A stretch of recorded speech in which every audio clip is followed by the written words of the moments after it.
श्रद्धा हो तो ये पुनीत है, पवित्र है। जिस अंतःकरण में श्रद्धा हो वह पवित्र है, लेकिन श्रद्धा अविचल हो तो अति पवित्र है।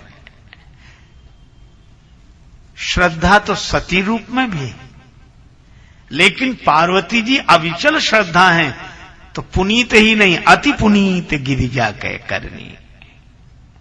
और कहा भी यही, जाई विवाह शैलजहि। शंकर भगवान बोले कि उचित तो नहीं है। भगवान ने कहा कि फिर हमारी आज्ञा का सिरधरी आयसु करिए तुम्हारा, पर आपकी आज्ञा सिरोधार्य है। भगवान मुस्कुराए, आज्ञा सिर पे मत रखो, डर लगता है। सिर पर गंगा जी बह रही हैं, कहीं गंगा जी की धारा में आज्ञा ही बह गई, फिर समाधि लगा के बैठ गए, कोई ठिकाना है आपका। तो आज्ञा सिर में मत रखो। फिर भगवान मुस्कुरा कर बोले, कहे प्रभु हर तुम्हार पन रहे अब उर राखो। जो हम कहे, जो हमने कहा उसे सिर में नहीं उर में रखो। भगवान तो अंतर्धान हुए, पर शिव जी ने कहा कि प्रभु कह गए हैं कि मेरे वचन को उर में रखो। जैसे कोई कहे कि इनको उस कमरे में ठहरा दो, तो दूसरा कहे कि पहले वो खाली तो हो, खाली हो तो ठहरा दे, खाली नहीं, हमें कोई आपत्ति नहीं है, पर खाली नहीं। भगवान ने कहा कि मेरे वचन को सिर में नहीं उर में रखो। शंकर जी बोले खाली तो हो, हृदय खाली नहीं है। हृदय में कौन है? अंतर्धान भय अस भाखी, शंकर सोई मूर्ति उर राखी। इसमें तो भगवान पहले से बैठे हैं। प्रीतम छवि नैनन बसी, पर छवि कहां समाये, भरी सराय रहीम लख पथिक आप फेरी जाए। यहां जगह ही नहीं है। क्या करूं? हृदय में तो मेरे प्यारे आप बैठे हो, प्रभु आप बैठे हो, आप बैठे हो, तो सिर में क्या रखोगे फिर? कि आप बैठो उर में और आपकी आज्ञा रहे सिर में। और यह ठीक है। भगवान ने कहा चलो यह ठीक है, हृदय में मैं हूं तो फिर मेरी आज्ञा सिर में रहेगी। और सिर मस्तिष्क, जिसके हृदय में भगवान रहेंगे उसके मस्तिष्क में दूसरे विचार आ ही नहीं सकते। भगवान ने कहा कि हम उर में रहें तो फिर सब ठीक है। जिसके उर में हम, उसके सिर में हमारे विचार। लेकिन भगवान शंकर भी बड़े विलक्षण हैं। उसी समय सप्तऋषि आए। सप्तऋषियों को देखकर शंकर भगवान बड़े प्रसन्न हुए कि आप बड़े मौके से आए। पार्वती पां जाए तुम प्रेम परीक्षा ले हो। अब यहां भी शब्द वही, भगवान कह गए गिरिजा कह करनी, और भगवान ने कहा जाए विवाह शैलजहि। तो शिव जी सप्तऋषियों से क्या कहते हैं? पार्वती पह जाए तो। शब्द तीनों का एक ही है, अर्थ एक ही है तीनों का सुना है वो पार्वती है, गिरिजा है, शैलजा है, अपनी जगह अविचल है। सप्तऋषियों से शिव जी ने कहा कि आप जाकर परीक्षा लो, अविचल हैं या नहीं।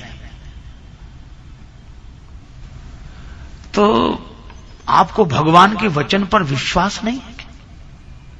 जो पार्वती जी की परीक्षा के लिए हम लोगों से कह रहे हैं।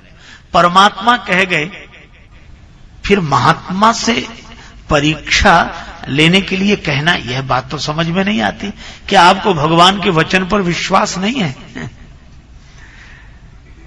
शंकर जी ने कहा कि भगवान पर ही तो विश्वास है, भगवान के अतिरिक्त विश्वास और किस पर किया जा सकता है?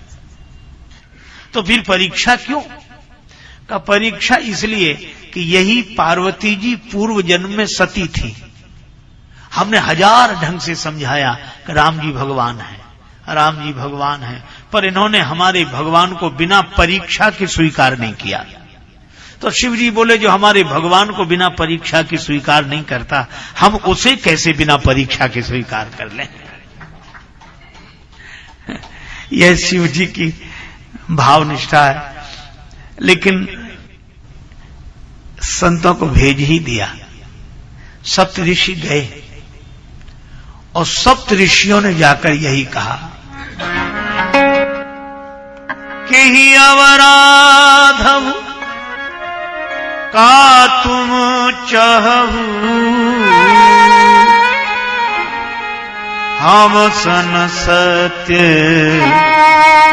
मरम किन कहू।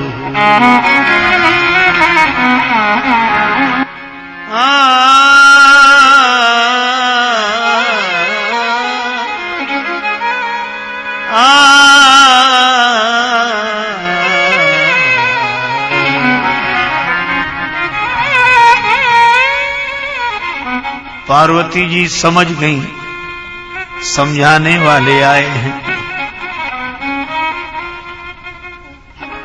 पार्वती जी ने यही कहा, महाराज अगर हम बता दें हम किसकी आराधना कर रहे हैं, किस लिए कर रहे हैं। हंसी हहु सुनी हमार जड़ता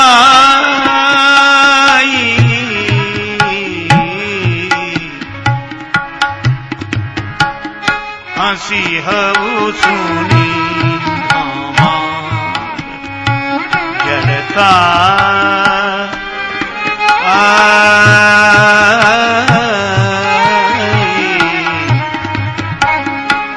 हंसी हऊ सुनी हमार।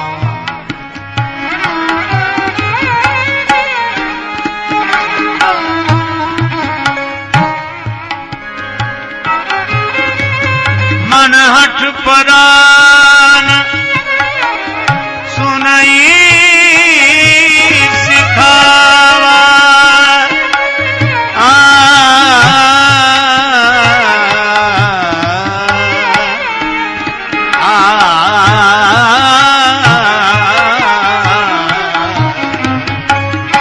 चाहत बारी परीति उठावा,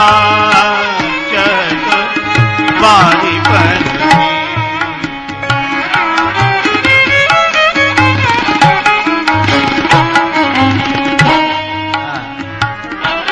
देखऊ मुनि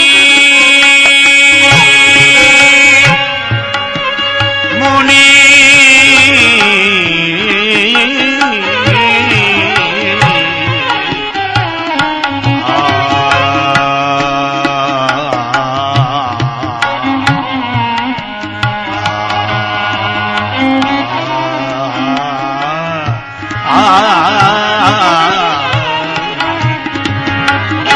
देखऊ मुनि अविवेक हमारा, चाहिए सदा शिव ही भरतारा।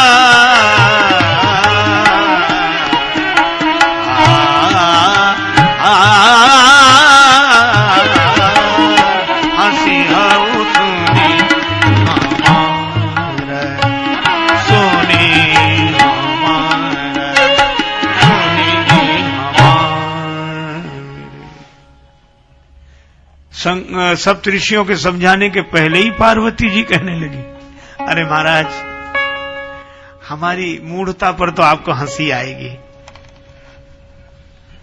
क्या करें मन ऐसा हठी है, हमारी भी नहीं मान रहा है तो आपकी कहां से मानेगा। ये जल पर दीवाल खड़ी करना चाहता है। हमारा अविवेक तो देखो, हम शिवजी को पति रूप में पाना चाहते हैं। जो भक्त होते हैं वो वाद विवाद में पड़ते ही नहीं, समझाने वालों को पहले ही समझ जाते हैं। क्योंकि किसी भी भक्त को सबसे ज्यादा कठिनाई होती तो किसी समझाने वाले से ही होती। और चैन आए तो कैसे आए, किसी दीवाने को एक जाता है तो 10 आते हैं समझाने को। और कह क्या रहे, अच्छा अच्छा अच्छा सप्तऋषि तो परीक्षा लेने आए हैं, इतनी जल्दी तो हार मानने वाले नहीं हैं। कहले अरे समझ गए, विवाह, अरे उनके लिए तपस्या कर रही हो, जो बिना तपस्या के भी मिले तो स्वीकार नहीं करना चाहिए। क्यों? अरे उनके पिछले अनुभव से लाभ भी तो उठाना चाहिए, पहले भी उनका विवाह हुआ था। पंच कहें शिव सती विवाही, पुन अवडेरी मराई निताही। सभी से पूछ लो, सभी पंच कहते, सारी दुनिया कहती शिव जी का विवाह हुआ था सती जी से, बिचारी को मरना पड़ा। और जब से सती का शरीर छूटा तब से ये बड़े प्रसन्न है, निश्चिंत होकर सोते हैं, सुख से सोते हैं, कोई झंझट ही नहीं। परिवार हो तो कुछ करना पड़े, परिवार है ही नहीं तो करने की कुछ जरूरत क्या है। रही अपने पेट की तो भीख मांगी भव खाई, भिक्षा कर लेते हैं, आनंद में है। और उनसे तुम विवाह करना चाहते, सहज एकाकिन के भवन कबहू की नारी खटाएं, जिनकी ऐसी एकांत प्रियता की अलमस्त वृत्ति हो, उनसे विवाह करके कोई सुखी भी कैसे रह सकता है? किसने समझाया तुम्हें? हमारे गुरुदेव ने। आपके गुरुदेव कौन? अब सप्तऋषियों को पता है। हमारे सदगुरुदेव हैं श्री नारद जी महाराज। सप्तऋषि, अरे वो नारद जी, देखो नारद जी, बड़े अच्छे गुरु जी मिले तुम्हें। नारद कर उपदेश सुन काऊ बसेऊ किसु गे है। नारद जी का उपदेश सुनकर किसी का घर बसा है आज तक? अरे दक्ष के बेटे घर बसाने ही जा रहे थे, ऐसा समझाया कि वो घर गए ही नहीं, फिर वन में वापस चले गए। दक्ष सुतन उपदेश न जाई, तिन फिर भवन न देखा आई। उनके तिनके वचन मान विश्वासा, तुम चाहो पति सहज उदासा। अब फिर आप ध्यान दें, सप्तऋषियों ने कहा कि नारद के वचन पर विश्वास करके और ऐसे सहज उदासीन पति को चाहती हो तो अभी भी कुछ नहीं बिगड़ा। हम तुम कहां बरुनीक विचारा, हमने तुम्हारे लिए बड़ा सुंदर वर चुना है, दूषण रहित, उसमें कोई दोष नहीं, सकल गुण राशि, गुण ही गुण है उनमें, और संपन्न है, श्रीपतिपुर वैकुंठ निवासी। भगवान नारायण से तुम्हारा विवाह कराएं। अभी कुछ नहीं बिगड़ा, छोड़ो ये नारद का वचन मानकर कहां तुम वहां, वो तो अच्छा रहा कि हम लोग आ गए, इसलिए हमारी बात मानो। अब पार्वती जी ने यह भी नहीं कहा कि नहीं आप लोग गलत कह रहे हैं, हमारे गुरु जी ठीक कहते हैं ना, कुछ नहीं कहा। पार्वती जी क्या बोली? महाराज आप बात तो ठीक कह रहे हैं, लेकिन आपको आने में देर हो गई। अब मैं जन्म शंभु हित हारा, को गुण दूषण करे विचारा। अब विचार की क्या बात, अब तो समर्पण हो गया है। अच्छा हाँ, ज्योतिम औतेहु प्रथम मुनीषा, अगर आप पहले आते तो सुनती हूं सिख तुम्हारी धरी सीसा। लेकिन भगवान विष्णु तो गुणों के भंडार हैं, और ये शंकर जी में तो गुण है ही नहीं, दोष ही दोष हैं। पार्वती जी बोली हम मानते हैं। महादेव अवगुण भवन, विष्णु सकल गुण धाम, लेकिन जाकर मन रम जाहि सन, तेहि सन काम। महाराज आप बिल्कुल ठीक कहते हैं, लेकिन अब आप देर से आए, अब तो हो गया। सप्तऋषि बोले तो हमारा आना बेकार हुआ। पार्वती जी बोले नहीं, बेकार बिल्कुल नहीं हुआ।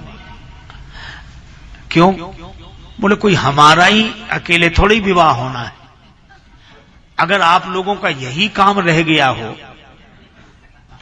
विवाह कराना वर कन्या का, तो आपको इसमें अगर सुख इसी में लगता हो तो आलस्य करने की जरूरत क्या है।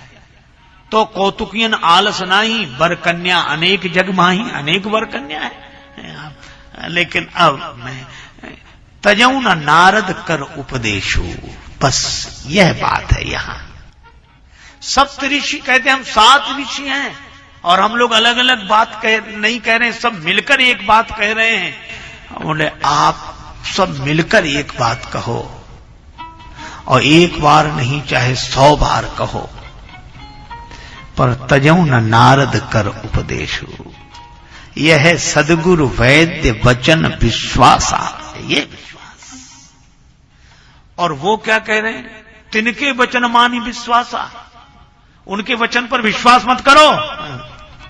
बस यही परीक्षा की घड़ी होती है, जब सदगुरु के वचन पर विश्वास हो। सप्तऋषि बोले कि अब हम लोग एक काम करते हैं, शंकर जी को ही भेजते हैं, वही समझाएंगे आपको। हम तो महात्मा हैं पर शंकर जी तो परमात्मा हैं। पार्वती जी बोले हाँ हैं। तो वो कहेंगे तब तो मानोगी।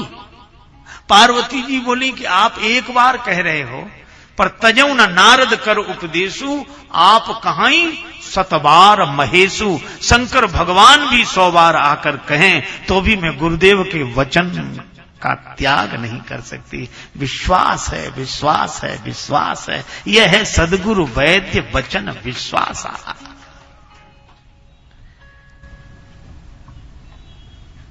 और जब पार्वती जी की ऐसी निष्ठा देखी, इसको बोलते हैं अविचल श्रद्धा। ये पार्वती है, ये गिरिजा है, शैलजा है। देखी प्रेम बोले मुनि ज्ञानी,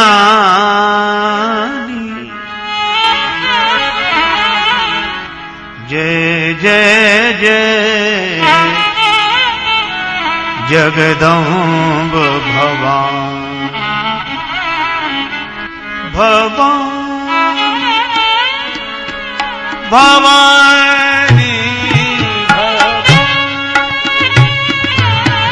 भवानी भवानी दयानी महाबात वाणी सकल भूभूत ज्ञानी भवानी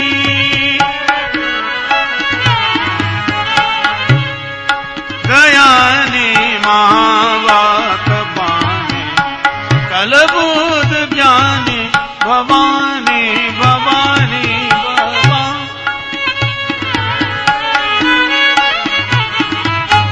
भवानी दयानी वाणी दयानी भवानी भवानी भवानी जय जय जय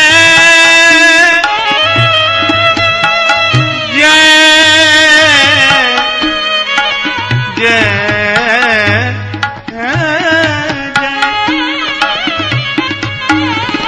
जगदम्ब भवानी भवानी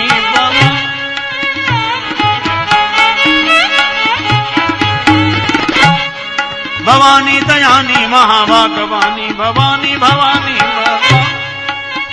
माता भवानी माता भवानी माता भवानी जय जय जय जगदम्ब भवानी। तुम माया भगवान शिव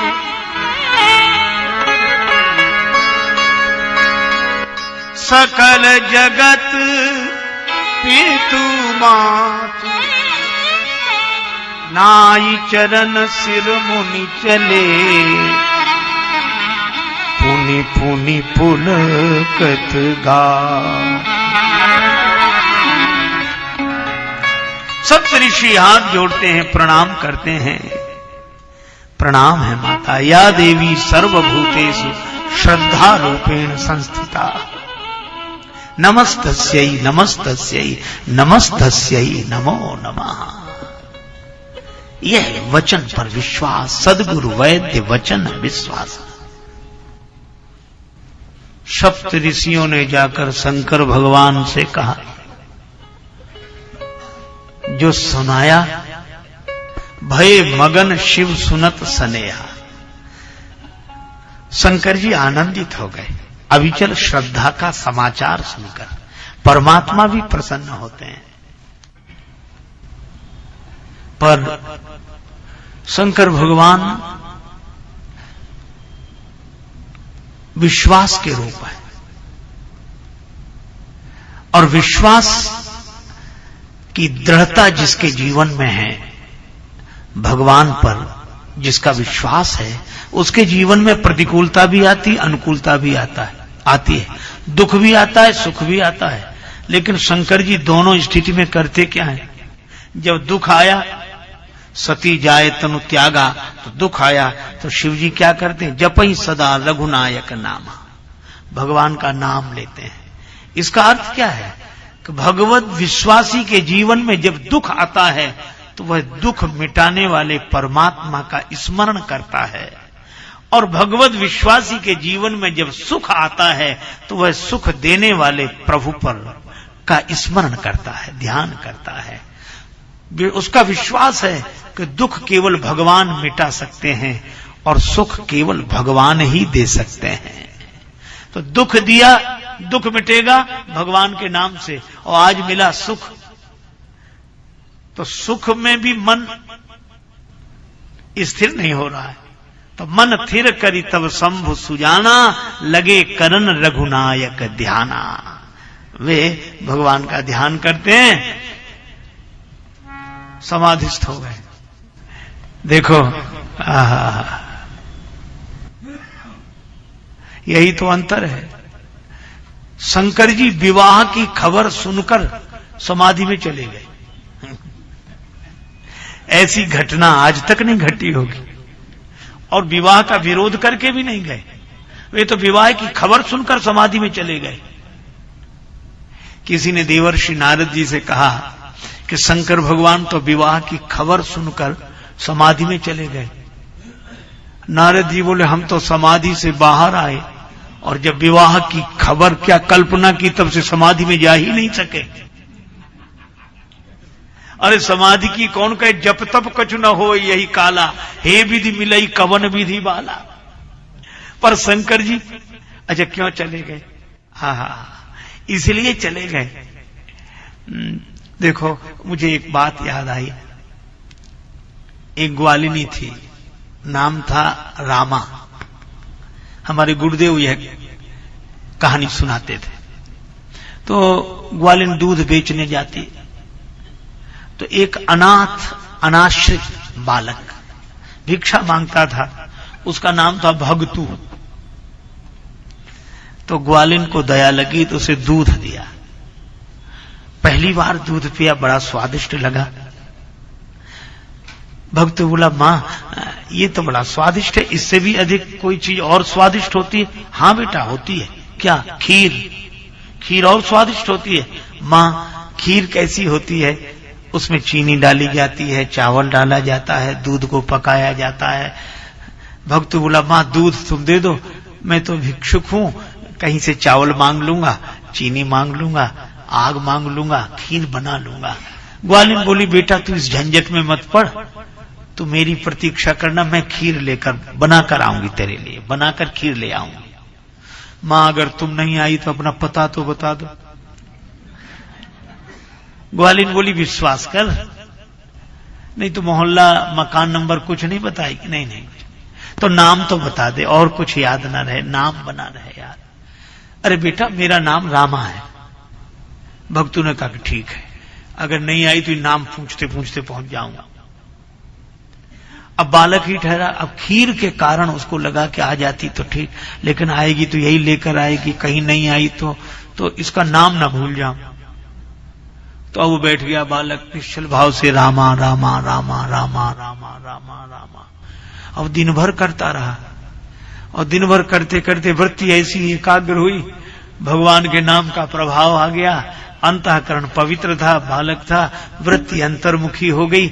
ऐसा मजा आ गया इस नाम में, ऐसा मजा आ गया। राम कहने का मजा जिसकी जबां पर आ गया वो मुक्त जीवन हो गया, चारों पदार्थ पा गया। अब तो स्वाद मिल गया उसे, उस परम सत्य का स्वाद मिल गया। आहा, राम राम रामा रामा रामा रामा करते। अब दूसरे दिन ग्वालिन आई खीर लेकर। भक्तु तो रामा रामा रामा। ग्वालिन कहती है, भक्तु बेटा मैं खीर लेकर आई हूं, खीर खा ले। भक्तु कहता, ना मैया, रामा रामा रामा रामा। अरे खीर ले ले। अब नहीं, रामा रामा रामा। बहुत जगाया। खीर के लोभ में लिया गया नाम भी उस परम स्वाद तक ले गया कि अब इस स्वाद की कोई जरूरत ही नहीं रही। जो मोहि राम लागते मीठे, तो नवरस सटरस रस अनरस हो जाते सब सीठे। बस यही है। सुख का स्वाद जब जब मन को पुलकित करे तब उसकी याद करना चाहिए जिसने ये सुख दिया है। और अगर उसकी याद में मन लग गया तो इस सुख की कल्पना कामना नहीं रहेगी, क्योंकि उस परम सुख में ही मन लीन हो जाएगा। इसी का नाम समाधि है। और शंकर भगवान, विवाह हो रहा है, पार्वती जी मिल रही हैं, वधू मिल रही है, पर दे कौन रहा है? प्रभु आप, प्रभु आप। भगवान का स्मरण करने से लगे करण रघुनायक ध्याना, समाधिस्थ हो गए। दुख में भगवान का की याद और सुख में भगवान को धन्यवाद। इससे मन भरा रहे, यह विश्वास है। शंकर जी की लग गई समाधि। अब समाधि भंग करे कौन? और समाधि भंग न हो तो तारकासुर अत्याचार कर रहा है। देखो, आपका कमरा खुला हो, आप आंख बंद करके भगवान के ध्यान में बैठे हो और बाहर की कोई सुधि ना हो, दरवाजे खुले हो, तो आपके इस आंख बंद करके बैठने का लाभ दो को होगा। दो को, एक तो आपको और एक चोर को। उसको सामान ले जाने में बड़ी सुविधा रहेगी। आपको परम सुख मिलेगा और उसको सुख मिलेगा कि जब तक ये आंख बंद किए ले चलो, जितना ले जा सको। तो शंकर जी आंख मूंद कर समाधि सोकर बैठे तो शंकर जी को वह सुख मिल रहा है और एक तारकासुर को फायदा मिल रहा है कि ये जब तक इनकी आंखें समाधि में बंद है तभी तक हमारी आंखें खुली हैं, और इनकी आंख खुली तो हम गए। इसलिए तारकासुर अत्याचार कर रहा है। इंद्र को चिंता हुई तो कहा कि शंकर जी की समाधि भंग हो तब तो वे बहिर्मुख हो। तो समाधि भंग कैसे हो? तो कहा समाधि भंग, ये पूछो समाधि लगी कैसे है? अब यह भी जीवन का अद्भुत सत्य है। समाधि माने अंतर्मुखी वृत्ति और समाधि भंग माने वृत्ति का बहिर्मुखी होना। तो समाधि लगी किसके कारण है? राम के कारण, श्री राम के कारण समाधि लगी। तो भंग किसके कारण होगी? का काम के कारण। काम व्यक्ति की वृत्तियों को बहिर्मुखी बनाता है और राम का स्मरण व्यक्ति की वृत्ति को अंतर्मुखी बनाता है। राम जी के कारण समाधि जिन जिन को लगी, राम जी के कारण समाधि लगी। और जिसकी समाधि भंग हुई काम के कारण, काम माने कामना, बहिर्मुखी माने बाहर जाना, घर से बाहर जाना। और घर से बाहर तो वही जाता है जिसे कोई काम होता है, और जिसे बाजार का कोई काम ना हो तो आराम से घर में बैठता है। जिसे कोई काम नहीं, लोग कहते घर में क्यों बैठे? बोले कोई काम ही नहीं। काम हो तब तो घर से बाहर जाए। तो काम होने पर जैसे हम घर से बाहर जाते हैं, काम ना होने पर मन घर से बाहर जाता है। काम आया, अच्छा काम ने बाण चलाए, बाण 5 बाण है इसके, विषम बाण। ये काम के बाण 5 शास्त्रों ने बताए हैं, वो ठीक है। लेकिन हमें तो लगता है कि 5 तरह की कामना, यही काम के 5 बाण हैं। क्योंकि 5 ही विषय हैं और 5 विषयों की वासना है। शब्द, रूप, रस, गंध, स्पर्श, ये 5 पंच का ही प्रपंच है। ये 5 बाण शंकर जी को लगा। अच्छा, कहां से लगाए? आम के पत्तों की आड़ से। अब यह भी बड़ा सुंदर संकेत है। काम जब भी किसी पर आक्रमण करता है, किसी की ओट से ही करता है। ये सीधे चोट नहीं करता, किसी की ओट से करता है। और हमें कभी कभी लगता है कि काम जिसकी ओट से चोट करता है वही भी आम ही होता है, कोई खास नहीं होता है। लेकिन काम के कारण खास लगने लगता है। आम के पत्तों की ओट लेकर चोट की, पर शंकर जी ने आम को नहीं देखा। अच्छा, काम का बाण जिसे लग जाए उसकी खुली हुई आंख बंद हो जाती है, वह जागा हुआ सो जाता है। पर शंकर जी तो छूट समाधि संभु तब जागे और नयन उघारे। उन्होंने नेत्र खोलकर चारों तरफ देखा, कहा कि आम नहीं, इसके पीछे कोई खास होगा। तब सौरभ पल्लव मदन बिलो का, अच्छा ये इसकी वजह से है। अच्छा, शंकर जी ने किया कुछ नहीं, केवल तीसरा नेत्र खुल गया और तीसरे नेत्र से देखा तो चितवत काम भय जरी छारा। राग द्वेष रहित दृष्टि से रहित होकर, राग द्वेष वाली दृष्टि को छोड़कर अगर परमात्मा दृष्टि से जगत को देखा जाए तो कामनाएं तो अपने आप जलकर समाप्त हो जाएंगी। और शंकर जी का ये तीसरा नेत्र बीच में है, न इधर झुका है न इधर। अच्छा, कितनी अद्भुत बात है। इधर भी झुका हो तो इधर झुकना ये सिद्ध कर रहा है कि उधर भी है, पर ये तो बीच में है, न इधर है न उधर है। और ये बीच में रहना बड़ा अद्भुत है। क्या बोले? यह जो न सदविचार की स्थिति है न दुर्विचार की स्थिति, बिल्कुल बीच में निर्विचार की स्थिति है। और यह जो, और मुझे लगता है कि अगर दुर्विचार में आसक्ति है तो सदविचार में भक्ति है, तो निर्विचार में मुक्ति है। वहां कोई विचार ही नहीं। कुसंग और सुसंग, कुसंग में व्यक्ति संसार से जुड़ता है, सुसंग में व्यक्ति कुविचारों से हटकर सद्विचार में जुड़ता है। लेकिन निर्विचार में तो वह असंग हो जाता है। असंगो अयम पुरुषः, कोई संग, जहां ऐसी स्थिति हो जाए, प्रेम उधर से चला इधर से प्राण से धारे, दोनों ही मिल गए देह मंदिर के द्वारे। एक दूसरे को जब दोनों ने अपनाया, पता नहीं कब किसमें कौन समाया।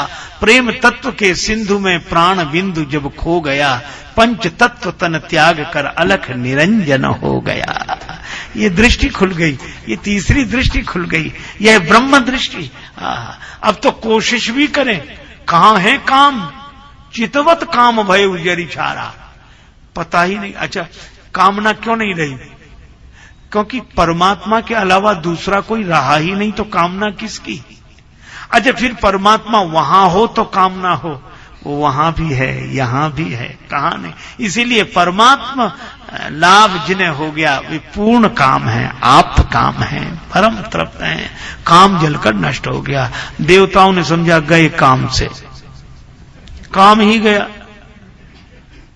तो किसी ने कहा काम, बोले काम बनेगा ही नहीं, काम ही बिगड़ गया। ब्रह्मा जी बोले फिर भी चलो, गए। अब शंकर जी की प्रशंसा की सब। पृथक पृथक तेन की प्रशंसा, पृथक पृथक तेन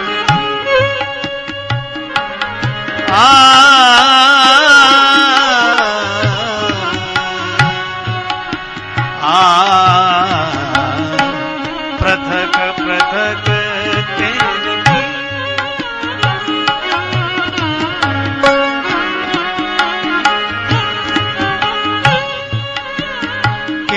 प्रशंसा, पृथक पृथक तेन की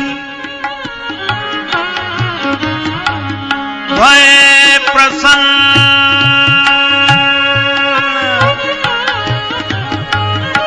चंद्र आवता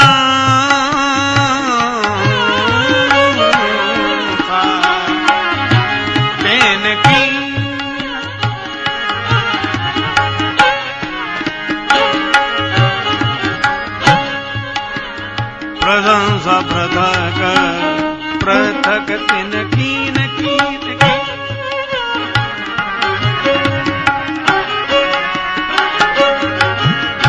कीन प्रशंसा पृथक पृथक तिन की पृथक तिन की पृथक तिन की।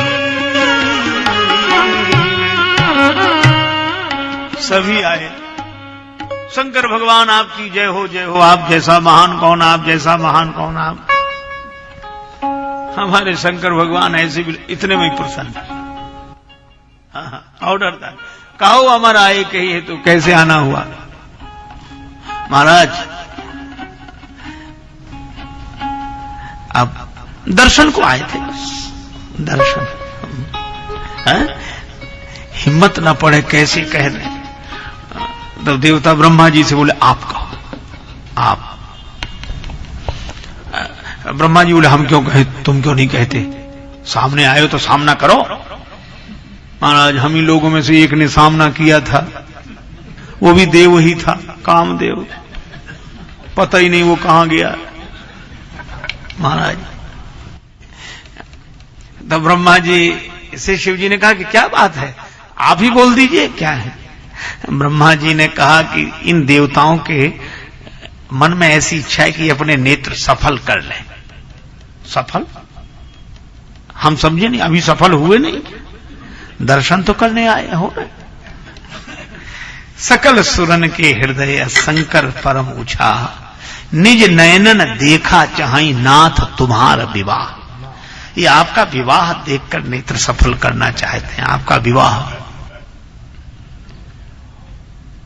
एक क्षण नहीं लगा, किसी को कल्पना नहीं थी कैसा होगा। लोग सोच रहे थे कि मामला विचाराधीन रहेगा, हो सकता नाराज हो जाए। मना जैसे ही कहा निज नैन देखा चाहे नाथ तुम्हार विवाह, शंकर जी बोले एवं मस्त होगा, तथास्तु होगा। देवता बड़े खुश हुए पर आश्चर्य से भर गए कि काम को जला दिया, विवाह के लिए तैयार। तो आपस में बोले कि समझ में नहीं आ रही बात। तो बोले तुम यहां समझने आए हो कि अपना काम बनाने आए हो। बन गया काम, खाए को समझते हो। एक देवता बोला फिर भी। शिव जी ने कहा क्या पूछ रहे हो। ब्रह्मा जी बोले कुछ नहीं, बोलो। कहा ये देवता ये कह रहे हैं कि बात समझ में नहीं आई, काम को जला दिया और विवाह के लिए तैयार। ये शंकर जी हंसने लगे, रहे इसमें तो थोड़ी छोटी सी बात है। कहा क्या। कहा यह ताकि दुनिया वाले देख लें कि हम काम की प्रेरणा से नहीं, हम तो राम की प्रेरणा से विवाह के लिए जा रहे हैं। यह तो शंकर जी का भाव है। वैष्णवा नाम यथा शंभु, श्रीमद् भागवत में उनको परम वैष्णव कहा गया। लेकिन दूसरी बात भी है, शिवजी पार्वती जी का विवाह तो हो ही तब सकता है जब काम जल जाए। सामान्य लौकिक विवाह बिना काम के नहीं हो सकते, पर शिवजी पार्वती जी का विवाह तो होगा ही तब जब काम जल जाए। का क्यों? इसलिए कि दो को मिलना हो तो काम की जरूरत है, और जब दो हो ही नहीं उनके मिलने के लिए काम की जरूरत क्या है। वहां दो हैं ही नहीं, भगवान शंकर और पार्वती जी दो थोड़े ही हैं, एक ही है।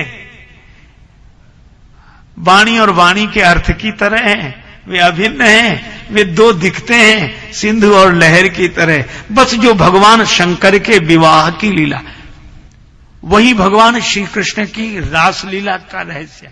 यही तो, यहां काम जल गया और वहां काम मूर्छित हो गया। भगवान कृष्ण की लीला में कामदेव आया था रास लीला देखने, मूर्छित हो गया क्यों हो गया? माला विभूषण वस्त्र आदि के गिर गए कब अंग से, भूली सभी सुध गोपियां प्रिय अंग के शुभ संग से। श्री कृष्ण के चिंतन में रत श्री कृष्ण में ही खो गई, श्री कृष्ण की वे बल्लभा श्री कृष्णमय ही हो गई। वहां दूसरा है ही नहीं। और सही बात तो यह है, भागवत में ही एक श्लोक है जिसका अर्थ है कि भगवान श्री कृष्ण गोपियों से ऐसे लीला कर रहे हैं। कैसे? बोले जैसे कोई बालक दर्पण में अपना प्रतिबिंब देख रहा। देखो, महापुरुषों से ही सदग्रंथ समझ में आते हैं, नहीं तो इन ग्रंथों से ग्रंथि खुलती नहीं, ग्रंथि लग और जाती। इसलिए महापुरुषों की महिमा है, वचनों की नहीं, वचन की महिमा। सदगुरु वैद्य वचन। आप ऐसे सोचो कि जैसे एक आदमी जा रहा था, कमरा बंद था, किवाड़ लगे हुए थे, खिड़कियां भी बंद थी, पर भीतर से आवाज आ रही थी। तो कोई निकला, उसी का मकान, कमरा उसी का, वो सुनने लगा कि आवाज किसकी है। तो पता लगा कि कोई एक तरुण और तरुणी मिलकर वार्तालाप कर रहे हैं और बहुत धीमी धीमी आवाज में कर रहे हैं। तो वो बाहर से निकलने वाला आदमी ध्यान से सुनने लगा कौन है। अब उसने जो बातें सुनी तो बातें भी ऐसी हो रही थी जो बड़ी आपत्तिजनक थी, ऐसी वासना मूलक बातें थी और ऐसी बातें हो रही थी। तब दो ही स्थिति होगी, या तो सुनने वाला उसमें रस लेने लगेगा, या तो काम से भर जाएगा उसका मन, या क्रोध से भर जाएगा। कौन है ये जो ऐसा गलत काम कर रहे हैं, और ये तो नैतिकता की विरुद्ध है। और मान लो वो कमरे की कुंडी खटखटाए, खोलो खोलो, कौन है यहाँ, कौन है, कौन? और भीतर वाला कहे खोले ही है, आ जाओ। और वो किवाड़ खोल के देखे तो न तरुणी न तरुण, एक आदमी खड़ा था। बोले कहां है वो जिनकी आवाज आ रही थी? बोले कहां, देख लो। कोई था ही नहीं, न तरुणी थी, न कोई युवक था, न युवती थी। तो कहा कि अरे यार, हम कैसे माने कि नहीं था, हमने तो खुद सुना है, आवाजें तो आ रही थी अभी, और बहुत आपत्तिजनक आवाज है, इसीलिए तो मुझे आवेश आया और मुझको वैसा लगा, खराब भी लगा। वो हंसने लगा। हंसते क्यों? बताओ वो लोग कहां हैं? अरे होते तो मिलते नहीं। बोले मिले तो नहीं है, खोज कर देख लिया, नहीं मिले।